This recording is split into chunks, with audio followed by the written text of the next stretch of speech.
नमस्कार मित्रांनो, आजच्या व्हिडिओमध्ये आपण हिंदवी स्वराज्याचे सरसेनापती नेतोजी पालकर यांच्याविषयी थोडक्यात माहिती करून घेणार आहोत।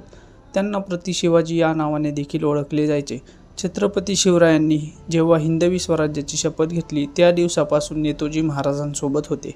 महाराजांनी जेव्हा तोरणा काबीज केला, मोऱ्यांकडून जावळी जिंकून हिंदवी स्वराज्यात घेतली, तसेच क्रूर दहशतवादी अफजल खान मारला, त्यावेळी नेतोजींनी मोठा पराक्रम गाजवला होता। त्यानंतर जेव्हा महाराज पन्हाळ्याच्या वेढ्यात अडकले तेव्हाही नेतोजींनी महाराजांना वाचवण्यासाठी शर्थीचे प्रयत्न केले होते। लाल महालातील पराक्रम असो किंवा सुरस्वारी, नेतोजी कायम महाराजांसोबत होते।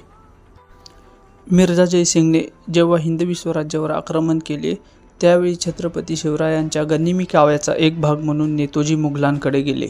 महाराज जेव्हा आग्र्याला गेले तेव्हाही नेतोजींनी आग्र्यात महाराजांची खूप मदत केली, परंतु महाराज आग्र्याहून सुटल्यानंतर नेतोजी मुघलांच्या तावडीत सापडले। मुघलांनी त्यांना बंदी बनवले, तिथे त्यांचा अतोनात छळ करण्यात आला। त्यानंतर त्यांना जबरदस्तीने मुस्लिम बनवण्यात आले।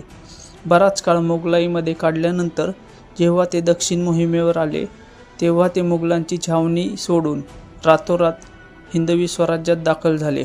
महाराजांनी विधिवत क्रिया करून नेतोजींना पुन्हा स्वधर्मात घेतले।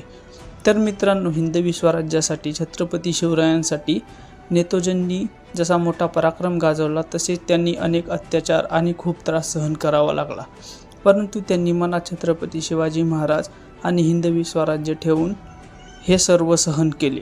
जय शिवराय, जय शंभूराजे।